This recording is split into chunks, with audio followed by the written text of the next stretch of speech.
ఒకానొక పురాతన కాలంలో ఒక దయగల చక్రవర్తి ఉండేవాడు.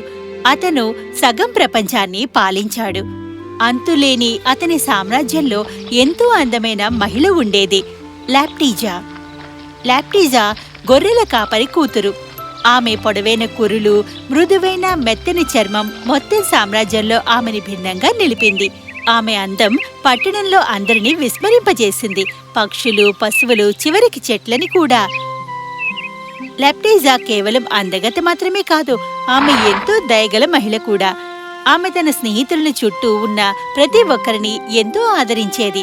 అది కేవలం పక్షులు, జంతువులే కాదు, లాప్టీజా అందం, ఆదరణని చూసి నక్షత్రాలు కూడా ప్రేమలో పడిపోయాయి. అలాంటి తారల్లో ఒకటి లిన్. లాప్టీజా, నీకు ఎంత మంచి హృదయం ఉంది. నిన్ను మేము ఆకాశంపై నుండి గమనిస్తున్నాం. నీ అందం, నీ మనసు మమ్మల్ని ఆశ్చర్యపరుస్తుంది. కనుక నీకోసం మా వద్ద ఒక బహుమతి ఉంది. ఏం బహుమతి? ఒక ఆశీస్సు. నీ వివాహం జరిగిన 6వ నెలలో నీకు కవల పిల్లలు, అబ్బాయిలు పుడతారు. ఆ 2 అబ్బాయిలు తారలతో ఉంటారు. అబ్బాయిలు తారలతో ఉంటారా? అవును, ప్రకాశవంతమైన తారల్ని వారి నుదుటిపై కలిగి ఉంటారు. వాళ్ళిద్దరూ నిన్ను ఎప్పుడూ కాపాడుతూనే ఉంటారు. వారి తారలే వారికి కవచం వంటిది. ఎవరూ వారికి హాని తలపెట్టలేరు. వారు ఈ భూమిపై అత్యంత అందగాళ్లు మరియు తెలివైన అబ్బాయిలుగా పేరు తెచ్చుకుంటారు. అలా చెప్పి లిన్ ఆకాశంలో మాయమైంది. ఆ మర్నాడు లాప్టీజా తన గొర్రెల మందతో దగ్గరలో ఉన్న పశువుల గ్రాసం వద్దకు నడవసాగింది. దూరం నుండి కొన్ని గుర్రాల సకలింపుని ఆమె వింది. ఆమె వెనక్కి చూసింది. ఆమె చక్రవర్తి కొంతమంది సైనికులతో అక్కడికి రావడం చూసి ఆశ్చర్యపోయింది. లాప్టీజాని చూసిన చక్రవర్తి ఆమెతో ప్రేమలో పడిపోయాడు. ఓ పిల్ల, నీ పేరు ఏమిటి? నా పేరు లాప్టీజా. ఇక అంతే జరిగింది. చక్రవర్తి తన గుర్రం దిగి కిందకి వచ్చి ఎంతోసేపటి వరకు లాప్టీజాతో మాట్లాడాడు. చక్రవర్తి అందమైన గొర్రెల కాపరితో ప్రేమలో పడిపోయాడు. ఆమెని వివాహం చేసుకోమని అడిగాడు. లాప్టీజా కూడా చక్రవర్తి పట్ల సదాభిప్రాయంతో ఉంది. వివాహానికి అంగీకరించింది. కానీ ఇదంతా సులువైన పని కాదు. చక్రవర్తి వద్ద ఒక అవినీతిపరుడైన మురీక్ అనబడే మంత్రి ఉన్నాడు. మురీక్ తన కుమార్తెను చక్రవర్తికిచ్చి వివాహం చేయదలిచాడు. చక్రవర్తికి అతని ఉద్దేశాలు తెలీదు.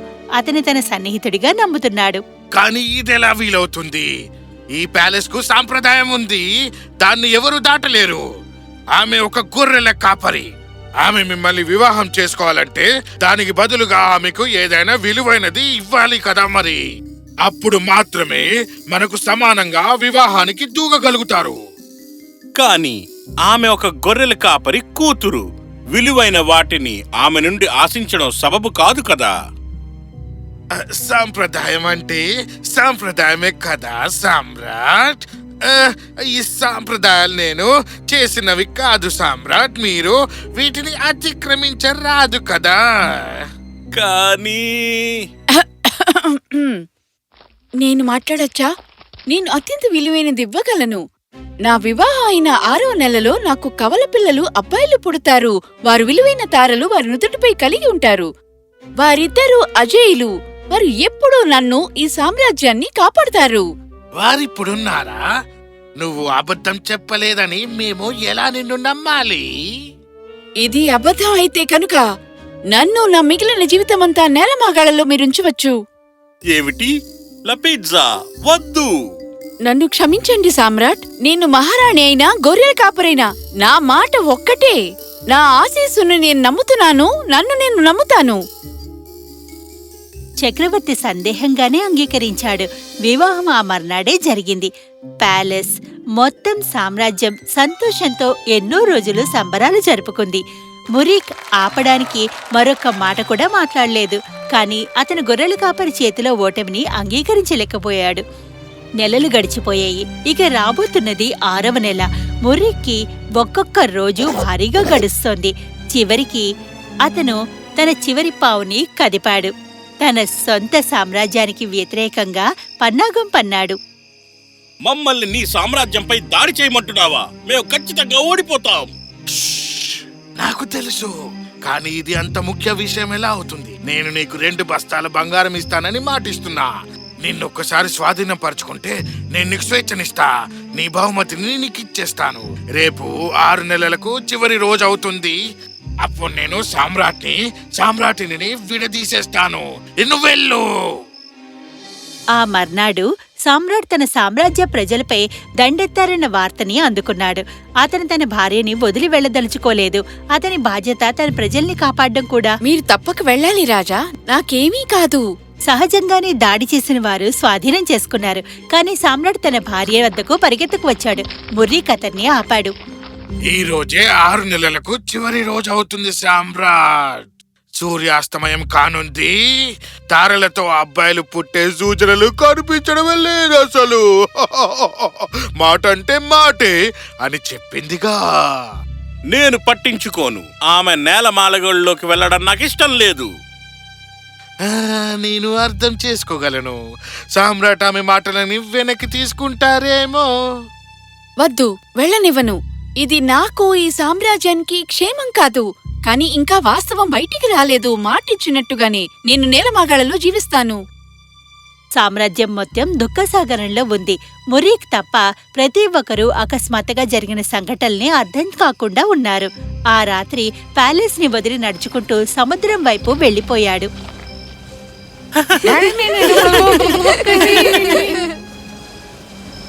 ఇది పూర్తిగా మ్యాజిక్. ఒక్క రోజులో మీరిద్దరు ఎలా పెరిగిపోయారు? ఇప్పుడేం చేయాలి? ప్యాలెస్ కి తెలీదు లిన్స్ ఆశీస్సు వాస్తవం కానుందని.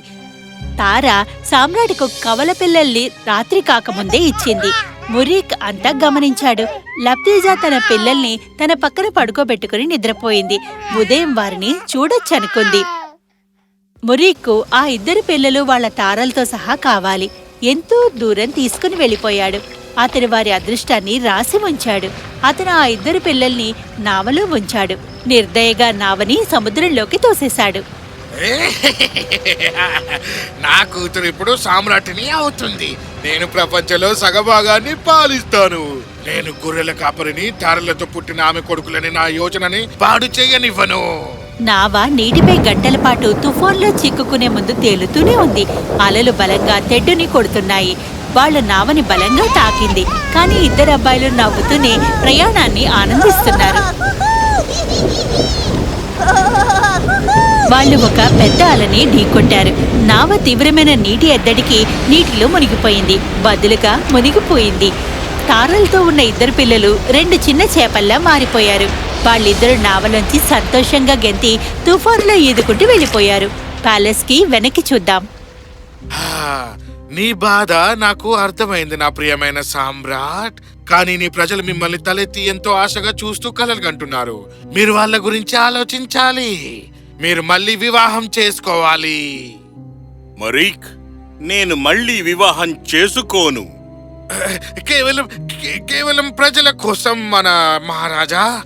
వారు మీపై ఆధారపడి ఉన్నవారే కాదు. వారికి సామ్రాజ్యం లేకుండా ఎలా ఉంటారు? నాకు తెలీదు. బహుశా నాకు తెలుసు అనుకుంటా సామ్రాట్. నా కుమార్తెను వివాహం ఎందుకు చేసుకోకూడదు? ఆమెకి అన్నీ తెలుసు. మీ బాధని అర్థం చేసుకుంటుంది కూడా. మీరేం చేయాలంటే అది చేయండి మరీక్. నేను పట్టించుకోను. ఒక్క క్షణం మెరుపు మెరిసింది. ముర్రీక్ అన్ని సన్నాహాలు సిద్ధం చేశాడు. వివాహం రాబోయే వారంలో జరగనుంది. కొద్ది రోజులు గడిచాయి. చేపలు పట్టేవారికి మెరిసే చేపలు వారి వల్ల చిక్కుకున్నాయి. వారికి సామ్రాజ్యాన్ని బహుమతిగా ఇద్దాం. అవును, అతను ఈ రోజు వివాహం చేసుకుంటున్నాడు. ఇది శుభాకాంక్షలుగా ఉంటాయి. వద్దు, ఆగు, మమ్మల్ని చంపద్దు. ఈ చేపలు మాట్లాడుతాయా? అవును, మేము సాధారణ చేపలం కాదు. మమ్మల్ని దయచేసి చంపద్దు. కానీ మిమ్మల్ని ఏం చేయమంటారు? మిమ్మల్ని చెప్పండి. పెద్ద బౌల్ తీసుకోండి. దానిలో తాజా డ్యూన్ నింపండి. మేమందులో ఈత కొట్టాక మమ్మల్ని గడ్డిపై ఉంచి ఆరనివ్వండి. చేపలు పట్టేవాడు చేపలు చెప్పినట్టుగానే చేశాడు. నిజానికి అవి మాట్లాడే చేపలు కదా. అవి ఈత కొట్టాక చేపలని బయటికి తీసి గడ్డి మీద ఆరనిచ్చాడు. అవి పూర్తిగా ఆరిపోయాక చేపలు 2 అందమైన అబ్బాయిలుగా మారిపోయారు. వాళ్ళిద్దరూ ఎంతో అందంగా మెరిసే తారలని నుదుటిపై కలిగి ఉన్నారు. మీరిద్దరు ఎవరు? మేము రాజకుమారులం. మేము మీ సామ్రాట్ మరియు సామ్రాటిని లెప్టిజా కుమారులం. ఓ, నాకు తెలుసు మా సామ్రాట్ ఎప్పుడు అబద్ధం చెప్పరని. మేం ప్యాలెస్ కి వెళ్ళాలి. వివాహం చేసుకునే లోపు అక్కడికి మేము చేరుకోవాలి. మీ తలలని మీరు కప్పుకొని ఉండాలి. ఎవరికి ఆ తారల్ని చూపించవద్దు. మిమ్మల్ని ప్యాలెస్ కి మేము తీసుకుని వెళతాం. ప్యాలెస్ జనాలతో నిండి ఉంది. ప్రతి ఒక్కరూ వేడుకను చూడ్డానికి వేచి ఉన్నారు. ప్యాలెస్, సామ్రాట్ ఇద్దరూ సంతోషంగా లేరు. అందరూ నిశ్శబ్దంగా ఉండండి. మా అందరికి తెలుసు సామ్రాట్ నా కుమార్తెని వివాహం చేసుకుంటున్నట్టు. ఇప్పుడు మనం అందరం ఆగండి. వీళ్ళు ఎవరు? నా ప్యాలెస్ లో నన్నే అడ్డగిస్తున్నారు. మీరసలు ఎవరు? మీకెంత ధైర్యం ఉంది? మేము మీ పిల్లలం తండ్రి, మీ కొడుకులం. స్టార్స్ తో ఉన్న అబ్బాయిలం మేము. ఆ, ఏమిటి? ఇదెలా సాధ్యం? ఇతనే మీ నమ్మకమైన మహామంత్రి మమ్మల్ని సముద్రంలో వదిలేశాడు. దీనివల్ల మీరు అతని కుమార్తెని వివాహం చేసుకుంటారు కాబట్టి. అతను పాలించాలని అనుకుంటున్నాడు. ఆమె మరిచిపోయాడు మమ్మల్ని తార స్వయంగా ఆశీర్వదించింది అని, ఇంకా అతను మమ్మల్ని చంపలేడు అని. మరి ఇది నిజమేనా? అది ఏంటంటే ఇతన్ని బంధించండి. ఓ నా కుమారులారా, నా సుపుత్రులారా! సామ్రాట్ తక్షణమే లప్టీజా కోసం నేలమాగళ్లకు తన మనుషుల్ని పంపాడు. ఆమె తన కొడుకుల్ని హత్తుకుంది. లిన్, తార చెప్పింది నిజమే. కొడుకుల అదృష్టం కొద్దీ పుట్టారు. మంచితనం ఎప్పుడూ చెడుపై గెలుస్తుంది. సామ్రాట్ మరియు అతని సామ్రాటిని లప్టీజా అప్పటి నుండి ఎన్నో ఏళ్లు పాలించారు. ఆ తర్వాత అతని తారలున్న కొడుకులు